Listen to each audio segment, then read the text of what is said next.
for absent. That's right, that's all good. That still freaks me out, even though I've heard it 15 times already. Just for everybody's awareness, we've also had a slight change around of personnel, sort of. So welcoming Councillor Julia McShane as Deputy Leader of Guildford Borough Council. Jan Harwood is now here as the Conservative appointee to Joint Appointments Committee, but obviously served here previously, so don't need to go through any of the previous stuff. And can obviously agree the minutes as well if you are happy to do so. So on to the minutes. Everybody okay with the minutes who was present on the last meeting? Agreed. Agreed. Thank you. Any declarations of interest from anybody? None received before the meeting, but I don't think there's any more. Thank you. Okay, so on to the main item, the trial period sign-off framework for the Joint Chief Executive role. I'm just wondering if I could possibly invite Sally, if you wanted to say anything briefly on this before we get started. Yes, of course, thank you.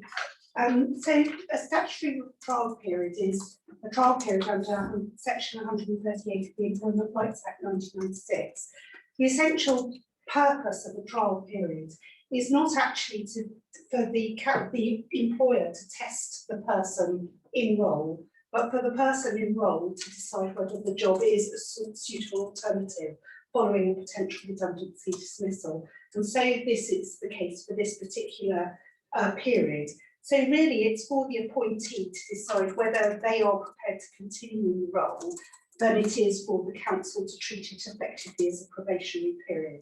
However, I've set out a framework with a few options on it that you might want to consider as a guidance for you to establish whether the role is really achievable and working well.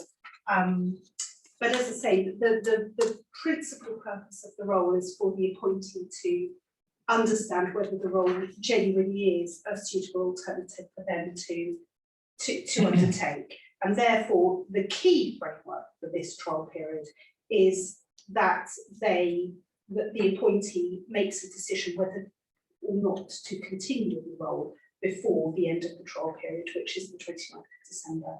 Does that make sense to everybody? Thank you for that, Sally. Yeah, that's why I wanted particularly to clarify that, because it's not necessarily the approach that when you say this to people in the world, they assume a trial period is for. It is not necessarily us doing the evaluation of Tom. It's the person in the role evaluating whether it's a suitable alternative replacement for their previous employment from which they have been made redundant. Exactly so. And it can only happen once their old contract has ended and they are testing out, if you like, their new contract. So it cannot start before the 1st of December, but it must end on the 29th of December, unless there's a requirement for retraining, in which case there needs to be written confirmation that the period is extended as a result of the need to retrain. So it is primarily to continue with redundancy rights during that period. Okay, and from my interpretation of this, there are, as you said, there are various lines in here that allow us to have a dialogue with the holder of the role. So if there were if there were issues on either side, there would be an opportunity to communicate them and to discuss them. Exactly. Yeah. So. Okay. So the recommendation is that we adopt this trial period framework as outlined in Annex 1. Are there any members wishing to speak on this? Yep. Stephen. I've listened carefully to what Sally has said. I must admit the end box, which is labelled TBC, JAC must sign off trial period unless JCX is trying to see whether it's substantial failure to reach the 5 outcomes above with no reasonable explanation. And that still to me sounds like the appointing councils deciding it's not working. Is that correct? Well, it is a mutual agreement, the trial period. So there is a mutuality there. But I think the point is it's not a probationary period. It's not effectively a performance evaluation. It's an evaluation, is this role working for both parties as you thought it would? It's not really a performance management of the individual, if that makes sense. Yeah, sorry, if I just continue the thread. I have to say, I still think it's entirely crystal clear that are we taking an entirely passive role? Supposing that we came to the conclusion, the most obvious reason why it might happen is if there was some massive difficulty that Tom experienced in getting on with the Guildford senior staff, and it was simply not working. Now, he might feel that he didn't want to give up what is basically the first hurdle, the first month, which is an extremely early stage of anyone's career. But we all felt things really are not working. So if I can just get an answer, what happens then? Do we have a right to say, look, sorry, it's not going to continue, or do we have no right to just say that? Can I just have that question answered? Yes, you do have the right. Okay. So while it's not a standard probationary period, there is a nuclear button if we think things are going horribly wrong. Yeah, you'd have to have evidence of that, and it would have to be a catastrophic reason. For example, No, I was going to say, because I mean, if you look at those objectives, I once in my career had to set up personal objectives for 120 people in Old Mutual, and they were given a chance to give their own versions of what they thought their personal objectives should be. And the one I liked best was consider whether there are ways in which I could improve performance in one division. I said to him, look, you could do that 001 on New Year's Day in your bath. That doesn't count. Have you ever heard of SMART? And I'm saying none of these really amount to very smart objectives, as they are pretty easy to do when they begin, meet, familiarise, set up initial. I mean, so these are not meant to be trials. They're just steps we would expect him to want to go through to make sure that he's comfortable with the role. He's comfortable with the role, and relationships have begun to be formed in Guildford. But it does also sound like it's sort of more structural from our side. It's not whether he is suitable for the role per se, but whether the role is actually what we think it is, Yes. and if it's working in the way that we envisaged, Exactly which would meet your categorical, catastrophic failure kind of reason, i.e. we don't think it's working as a concept, so we're withdrawing it. Yes, exactly so. Yeah. At which point would he default back to his previous role? No, he would be made redundant. Right, fine. Okay. Good, thank you. Jan, you have some questions? I think largely covered it. If I can paraphrase, it's not really a question, just to Yeah, clarify it my will help understanding. all of us, I'm sure. Yeah. Whilst it's a mutual understanding of entering into the agreement, termination does not require mutual agreement of the outcomes. So if one side feels that the outcome isn't reached, that's enough for termination. That's my understanding, which however you try and sell that, that sounds like a performance review to me, but fine, I understand the principle here, which is that at this current stage, it's a mutual understanding that there'll be a set of objectives both sides will be judging progress based on. So fine, that's my understanding, but I'm not sure how you can package out anything other than a pseudo performance review at the end. I mean, I actually agree with you completely. Actually, I mean, this is probably a pretty mean question for you, actually, Sally, but if you were asked to define the difference between a trial period and a probationary period, what would be the difference? That's a great question. A probationary period is most definitely a performance review.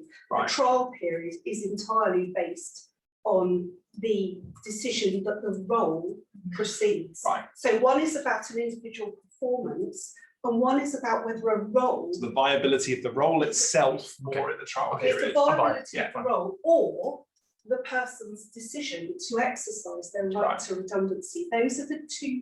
So in a probationary period, there's obviously no right to redundancy in a probationary period.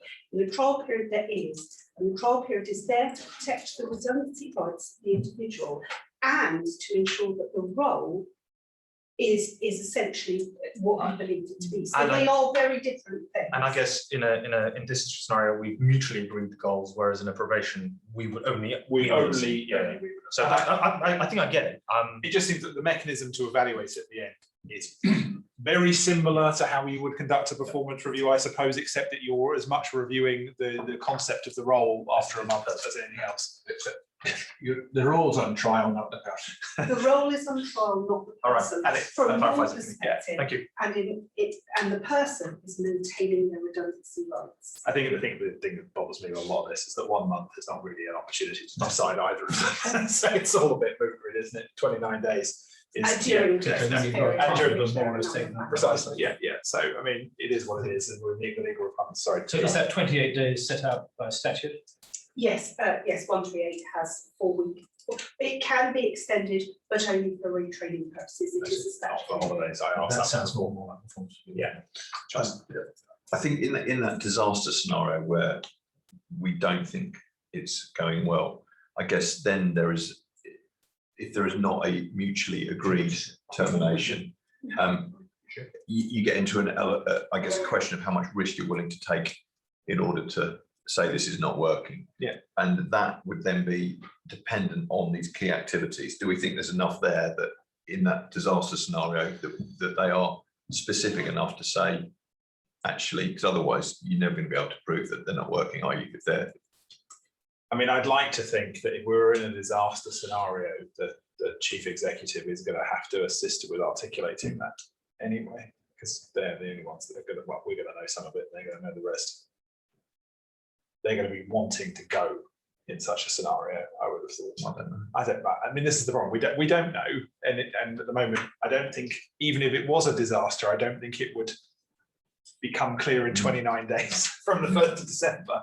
So, however bad it went, I doubt it would tank quite that quickly. and then a second point on the outcomes, number 3, initial objectives agreed with leaders. Is that then? Would that then be? I mean, I think our objective setting for the chief executive in Guildford, that is almost a public document, or certainly it's circulated to councillors, or it should be. So is that in 3-month objectives? Is that something we are? I think we'd be obliged to do. As far as I understand the process, and please, Sally, if I'm wrong here, the chief executive reports to the 2 leaders effectively in terms of their objectives and how they're set and measured. How each council chooses to publish that information is up to each council, isn't it? The chief executive certainly reports to the 2 leaders. Usually performance objectives from a human resources perspective are private.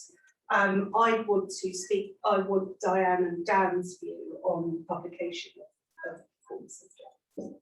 Yeah, I mean, it'd be useful if Francesca was here, to be honest, from Guildford point of view, because I don't know what they did with James. Yep.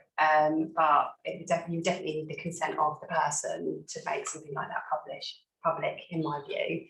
But I don't know what past. It might just be a action we take separately. Yeah. Well, I would quite strongly argue that it's not necessarily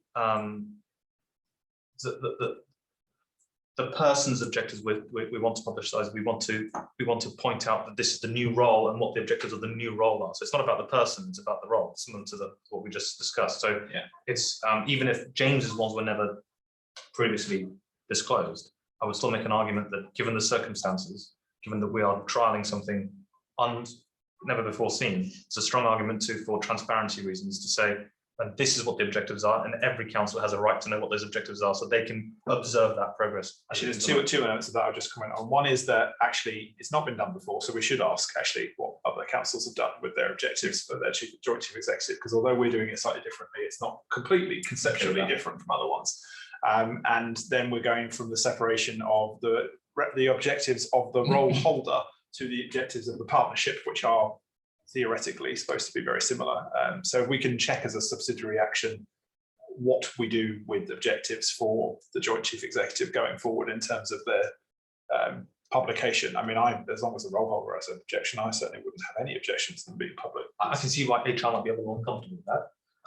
Well, let's say confidential to councillors or something like that. Well, I mean, it's not. I'm not really comfortable that it's me, you, and Tom deciding. No, nor am I. But even then, I'd want to see a legal justification if it was kept closed. I think the concern is always going to be that eventually that you could essentially have everyone contributing to those objectives, which means that the joint chief executive effectively has, however many councillors there are, that number of line managers, which would be a very difficult. In fairness, I would separate contribution to the formation of the objectives to knowing what they are to be 2 very definitely different states. I'm expecting the leaders to be, and the smaller extended leadership group of the partnership to be influencing what those objectives are. I don't have a problem with all councillors knowing what they are. I'm not assuming there's going to be 57 cooks this side and 48 the other throwing stuff in every 5 minutes. I just think it would be fine for them to know. But in this case, if we can just take an action to investigate that separately, yes. I think that would help. It's not part of this, but it is an important question. Any other questions on this particular framework? In which case, the recommendation is that we adopt this trial sign-off framework for the new chief executive to begin on the 1st and to end on the 29th of December. Those in favour of adoption? Agreed. which case that's been unanimously agreed by the committee. But we'll get to the top again. Date of next meeting, to agree the date of the next meeting. I have to take advice on when we actually need to do that, probably from Louise and Sally. I believe it's January, is it right, Sally? Yeah, Yeah. To be clear, the joint chief executive has to indicate his desire to be made redundant prior to the end of the trial period. That's really important. But the meeting to review how the trial period has gone can be after the end of the trial period. So early January will be Fine, in which case, as per our usual conventions, that will be at Guildford Borough Council for Joss to chair. So we'll get that date in due course. Item 6 is exclusion of the press and public, of which there is no need to do. And item 7, there are no other business in exempt session, so I can in fact close the meeting down at 14:17.